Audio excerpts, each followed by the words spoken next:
23 ঘন্টার মতো বাকি আছে বা 23 ঘন্টা 15 মিনিট বাকি আছে তফসিল ঘোষণায়। আপনারা হয়তো একটু লেটে শুনবেন। তো এই সময়ের মধ্যে ট্রাভেল পাস চাইবেন, কাগজপত্র সব ঠিক করে আসবেন, ব্যাগ গুছাবেন, এটা সম্ভব নয়। তাহলে তফসিলের আগে তারেক রহমানের আশা হলো না। তফসিলের আগে যে নেতা না আসতে পারবে সেই নেতা তফসিলের পরে আসবে, এটা মনে করার কারণ নেই। সরকার কি তারেক রহমানের জন্য অপেক্ষা করছে? না, সময় শেষ হয়ে গেছে, তারেক রহমানের মেয়াদ শেষ। দর্শক, নির্বাচনের তফসিল ঘোষণা সব প্রস্তুতি শেষ। প্রধান নির্বাচন কমিশনারের ভাষণ রেকর্ড হয়েছে। সর্বশেষ ফরমালিটি যেটা ছিল রাষ্ট্রপতির সাথে সাক্ষাৎ করা, সেটাও হয়েছে এবং নির্বাচনের তফসিল ঘোষণার সময়সীমা নির্ধারণ করা হয়েছে। আগামীকাল বৃহস্পতিবার সন্ধ্যা 6টায় আপনারা তফসিল শুনবেন। এর মধ্য দিয়ে এটাও স্পষ্ট হয়ে গেল যে একদিন কেন অপেক্ষা। সাধারণত বাংলাদেশের প্রেক্ষাপট, বাংলাদেশের প্র্যাকটিস, যেই দিন ভাষণ রেকর্ড করা হয় সেই দিনই তফসিল ঘোষণা করা হয়। তবে রাষ্ট্রপতির সাথে সাক্ষাতের ঘটনাটা সাধারণত একদিন আগে ঘটে। এবার একটু ভিন্নভাবে ঘটলো। রাষ্ট্রপতির সাথে সাক্ষাতের দিনেই তফসিল রেকর্ড করা হলো এবং একদিন পর সন্ধ্যা 6টায় আপনারা তফসিল শুনতে পাবেন। এখন একদিন ডিলে না করলে হতো, চাইলে আজকে রাত 8টা 9টা বা 7:30 7টায় তফসিল জাতিকে শুনিয়ে দিতে পারতো। সবকিছু ফাইনালাইজড হয়ে গেছে। এখন তারেক রহমানের জন্য অপেক্ষা। ঠিক আছে, একদিনের মধ্যে যদি আসতে পারে আরো আসুক, কিন্তু তফসিলের পরে আসবেন, তারপরে ভোটার হবেন, এটা হাস্যকর। জনগণ এটা মানবে না, এর বিরুদ্ধে জনগণ মিছিল করবে যে এটা কেমন কথা। ভোটার না, হঠাৎ করে বাংলাদেশে এসেছে, তফসিলের পর তাকে আপনি ভোটার বানিয়ে নির্বাচন করার সুযোগ দিচ্ছেন। এই পার্সিয়ালিটি চলবে না। জনগণ মিছিল করতে পারে, সম্ভাবনা আছে। তো দর্শক, একটা বিষয় স্পষ্ট হয়ে গেল। দেখেন, আপনি চিন্তা করেন, বিএনপি, তারেক রহমান, এরা জনগণের সাথে প্রতারণা করছে সেই 24 সালের 5 আগস্ট থেকে। এরা বলছে যে এই তো আসছি, শীঘ্রই আসবো, শীঘ্রই আসবো, কিন্তু আসছে না। কতবার বললো যে আসবো আসবো, এই মাস শেষে, সেই মাস শেষে, কিন্তু শেষ পর্যন্ত আসলো না। এর মানে এরা প্রতারক।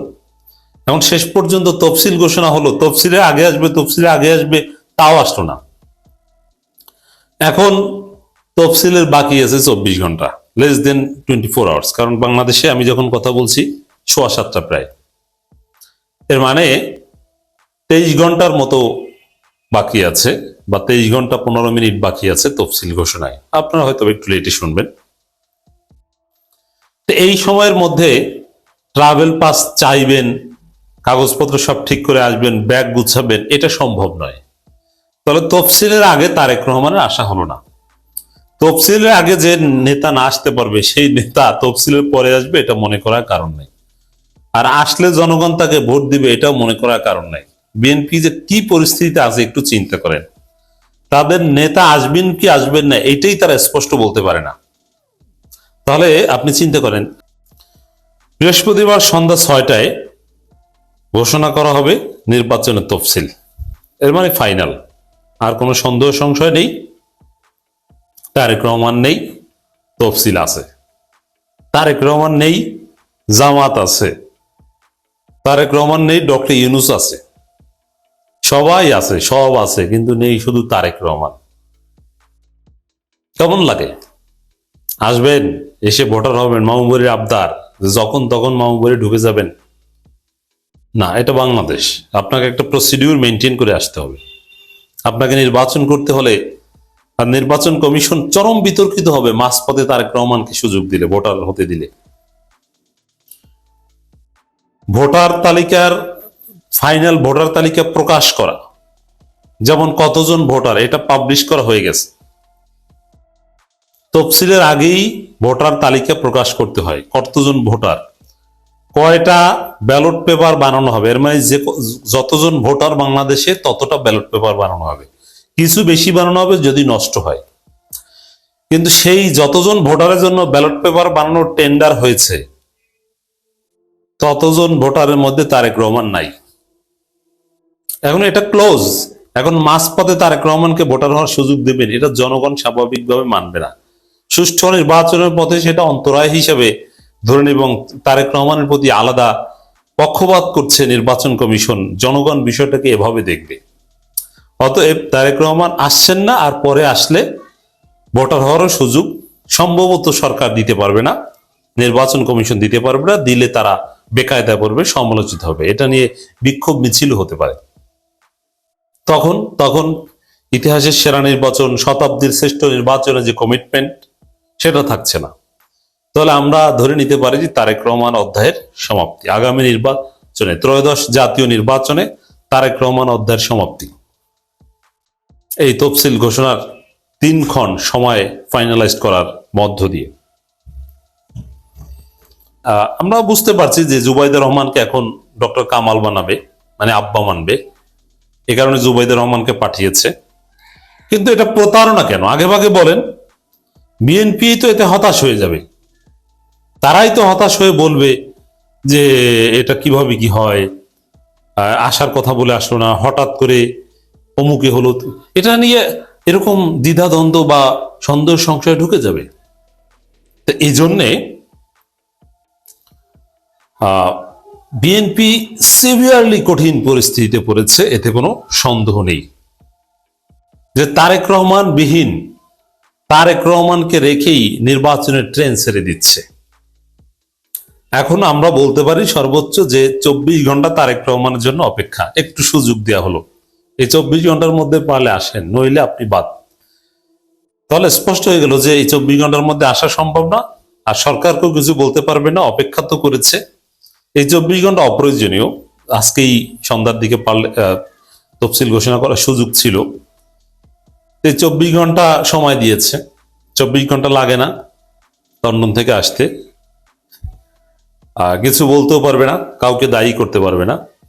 তা নিশ্চিত পরাজয়ের দিকে, ডাকসুর মতো নিশ্চিত পরাজয়ের দিকে বিএনপি। ত্রয়োদশ জাতীয় সংসদ নির্বাচন ও গণভোটের তফসিল বৃহস্পতিবার 11 সন্ধ্যায়। এখন গণভোট তো হচ্ছে। দেখেন, এখানে আরো একটা মজার বিষয় আছে। আলু পেঁয়াজ সংরক্ষণাগার হয় নাই, কিন্তু গণভোট হচ্ছে। এবং আলু পেঁয়াজ সংরক্ষণাগার তৈরি করার কোনো ঘোষণা ইউনূস দেননি, কিন্তু গণভোট করার ঘোষণা, গণভোটের দিনক্ষণের ঘোষণা আগামীকাল সন্ধ্যা 6টায় আপনারা শুনবেন। তাহলে তারেক রহমান যা বলে তা নাই, আর সব আছে। আলু পেঁয়াজও নাই, তারেক রহমানও নাই, কিন্তু গণভোটও আছে, তফসিলও আছে। বিকেল 4:11 নির্বাচন ভবনে বাংলাদেশ টেলিভিশন, বিটিভি, বাংলাদেশ বেতার প্রচারের তফসিল ঘোষণা ভাষণ রেকর্ড করবেন প্রধান নির্বাচন কর্মী। এটা বিকাল 4টায় ঘোষণা করে 6টার মধ্যে এটা দিতে পারতো, এডিট মিনিট করে। ঠিক আছে, 8টার মধ্যে দিতে পারতো। তো ধরলাম তারেক রহমানের জন্য 24 ঘন্টা সময় দিল, কিন্তু এই সুযোগ কাজে লাগাতে পারবে বলে মনে হচ্ছে না। কপাল খারাপ। মূলত তারেক রহমান রাজনীতি 2008 সালে যখন লন্ডনে গেছেন তখনই শেষ হয়ে গেছে। তো দর্শক, এর আগে আপনারা জানেন যে সিইসি রাষ্ট্রপতির সাথে সাক্ষাৎ করেছে। রাষ্ট্রপতি একটা প্রসিডিউরের মধ্যে আছে, তাকে বলতে হয়। তিনিও এখন বিপ্লবী, কারণ তিনি 5 আগস্টের পক্ষে বিবৃতি দেন এবং নানান কথাবার্তা বলেন রাষ্ট্রপতি। এবং তিনি সংবিধানের বাইরে গিয়ে জনগণের অভিপ্রায়কে ধারণ করে জুলাই সনদ আদেশও জারি করেছেন, অধ্যাদেশ না আদেশও জারি করেছেন। এর মধ্যে দিয়ে রাষ্ট্রপতি এখন ইউনূসের সঙ্গী হয়ে গেছে। সেনাপ্রধানও সব সঠিক লাইনে এসেছে, সব কিছু লাইনে সঠিক পথে, শুধু তারেক রহমান আর বিএনপি বেলাইনে। মুক্তিযুদ্ধ নিয়ে কিছুই বলা যাবে না, বিশাল আকারে মুক্তিযুদ্ধ নিয়ে একদম আলাপই করা যাবে না। এটা কোরআন নাকি যে এটার কোনো পরিবর্তন নাই, কোনো কিছু নাই, কোনো আলোচনা করা যাবে না? মুক্তিযুদ্ধের সময় এখন পর্যন্ত যারা মুক্তিযোদ্ধা আছে, আমাদেরকে যারা মুক্তিযোদ্ধা বলে, যারা যুদ্ধ করে দেশ স্বাধীন করেছে, এই মুক্তিযুদ্ধ মন্ত্রী ছিল এই যে মুজাম্মেল, নিকোলের বয়ফ্রেন্ড। 5 তারিখের আগের দিন পর্যন্ত নিকোলের মতো এরকম অনেক নারীদের খেয়ে গিয়েছে। তার মানে শরীরে শক্তি টক্তি ভালোই আছে। তো এরকম মুক্তিযোদ্ধা সারা দেশে আছে না? 20,000 টাকা করে ভাতা নিচ্ছে। এদেরকে ডাক দিয়ে আপনি জিজ্ঞেস করতে পারতেন না যে ভাই আসলে কতজন মুক্তিযোদ্ধা ছিল, কে কে রাজাকার ছিল, কার কার মারে পাকিস্তানিরা নিয়ে লাগাইলো? এগুলো করা যাইতো, তো খোঁজ নেওয়া যাইতো না? করেন নাই। কারণ কি? এটা বিশাল একটা গ্যাপ এই জায়গায় আছে। এই ভ্যাকিউম কেউ পূরণ করিতে চায় না। কারণ কি? এইটা করলেই এই যে ব্যবসা, এই ব্যবসা সব শেষ। এই ব্যবসা তো কেউ বন্ধ করতে হবে না। এই যে এখন দেখেন না, আওয়ামী লীগ চলে গিয়েছে, এখন বিএনপি এসেছে, এসে তারপরে সেই ব্যবসা আবার শুরু করেছে। সব শেষ। তারেক রহমানের একটা বক্তব্য শুনলাম। তারেক রহমান ভাই, আপনি সবশেষ যে বক্তব্য দিয়েছেন, আপনার বক্তব্য কিন্তু আমরা এই ৭১-এর মুক্তিযুদ্ধ নিয়ে গত ৬ বছরে ৭ বছরে আপনার অনেক বক্তব্য আমরা শুনেছি। আপনি কিন্তু একদম মানে পড়াশোনা যে প্রচুর করেছেন ইতিহাস নিয়ে, সেটা বোঝাই গিয়েছে। আপনি বই ধরে ধরে তারপরে এই আলোচনাগুলো করতেন, সেই বক্তব্য শুনেছি। আজকের এই 2 দিন আগের যে বক্তব্য আপনি ইতিহাস নিয়ে দিয়েছেন, সেই ইতিহাসের বক্তব্য আর আপনি এতদিন যে বক্তব্য বলেছেন সেটা মিলছে না একসাথে। যদি আওয়ামী লীগের বয়ান যদি আপনি ইতিহাস মনে করেন, তাহলে আওয়ামী লীগের বয়ান অনুযায়ী আপনার আব্বা কিন্তু একজন রাজাকার। এটা কিন্তু মাথায় রেখে তারপরে ইতিহাস নিয়ে আলোচনা করতে হবে খুব সাবধানে। আর যদি মনে করেন না, আসলে ইতিহাস নিয়ে কথা বলতে চাই, ইতিহাস যেটা সত্য সেটাই জানাইতে চাই, তাহলে অনুরোধ থাকবে আল্লাহর হস্তে আপনাদের নির্বাচনী ইশতেহারে যেন এবার থাকে কতজন মানুষ মারা গিয়েছে, কতজন মানুষ ধর্ষিত হয়েছে, কতজন মানুষ আসলে মুক্তিযোদ্ধা ছিল, কতজন রাজাকার ছিল, এটা আমরা দিব, এটা জরিপ করব। আর বেশি দিন সময় নাই কিন্তু। জেনুইন অরিজিনাল মুক্তিযোদ্ধা, এই মুজাম্মেলদের মতো ভুয়া মুক্তিযোদ্ধা না, অরিজিনাল মুক্তিযোদ্ধা তারা কিন্তু এখন সবার বয়সী ৭০-এর উপরে। আর 5 বছর পরে কিন্তু একটারও খুঁজে পাওয়া যাবে না। খুঁজে পাওয়া গেলেও তাদের বক্তব্য রেকর্ড করতে পারবেন না, কারণ সেই অবস্থা তাদের শারীরিক মানসিকভাবে থাকবে না। অতএব আপনাদের ইশতেহারে থাকতে হবে যে আমরা জানতে চাই এই প্রজন্ম, আমি আমার চাইতে ছোট বয়সের যারা মুক্তিযুদ্ধ দেখি নাই, আমরা জানতে চাই আসলে কি ঘটেছিল ৭১-এর বাংলাদেশে। এটা জানার অধিকার আমাদের সবার আছে। এখন যদি আওয়ামী লীগের বয়ান দিয়ে যদি চালাইতে চান, খুব খেয়াল করে তারপরে সামনে পা ফেলতে হবে। কিন্তু ধরেন এই পৃথিবীর ভেতরে ধরেন একটা দেশ বলেন, অ্যাকসেপ্ট এই আপনার মিডল ইস্ট, যেসব আর চীনের মতো যেসব দেশে রাজতন্ত্র, একনায়কতন্ত্র, কমিউনিস্ট, এই টাইপের দেশটি যেগুলি আছে, এর বাইরে যেখানে গণতন্ত্রের প্র্যাকটিস আছে, পৃথিবীর এমন কোনো দেশ দেখাইতে পারবেন না যেই দেশে অ্যাট এ টাইমে প্যারালালি 3টা পলিটিক্যাল দল এক্সিস্ট করে।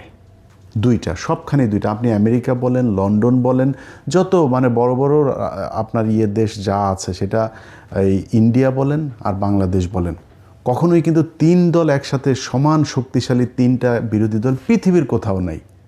যেখানেই যাবেন আপনি 2টা। এখন বাংলাদেশে 2টা শক্তিশালী রাজনৈতিক দল আছে, একটা বিএনপি, একটা জামাত। আমার মনে হয় এখনও বিএনপি সবচাইতে বড় দল, 2 নম্বরে যদি জামাত ধরেন, কিন্তু খুব শক্তিশালী। কিন্তু এটা খালি মানে মুখের কথা না, এটা বিএনপিও হারে হারে টের পাচ্ছে যে জামাত যে ভেতরে ভেতরে যে কী পরিমাণে ভোট তাদের বেড়েছে। এখন 3 নাম্বার আরেকটা দল এরকম বড় বৃহৎ আকারে আসবে সেই সুযোগ নাই। যদি আসে সেটা বিএনপি আসবে। যদি বিএনপি মনে করে যে ৭১-এর সেই আওয়ামী বয়ান নিয়েই আসবে, তাহলে বিএনপির মোড়কে কিন্তু আওয়ামী লীগ চলে আসবে। নামে মনে হবে, সবারকে দেখে মনে হবে এই তো বাংলাদেশ জাতীয়তাবাদী দল, কিন্তু এই দলে জাতীয়তাবাদের কেউ থাকবে না। এখানে সবই সেই আওয়ামী লীগের মতোই, সেই লোকজনের কথা, সেই সব কিছু তাদের মতোই মনে হবে। আর সেটা যদি তারেক রহমানের বক্তব্যটাও যদি সেরকম হয়, তাহলে তার কিছু বলার নেই।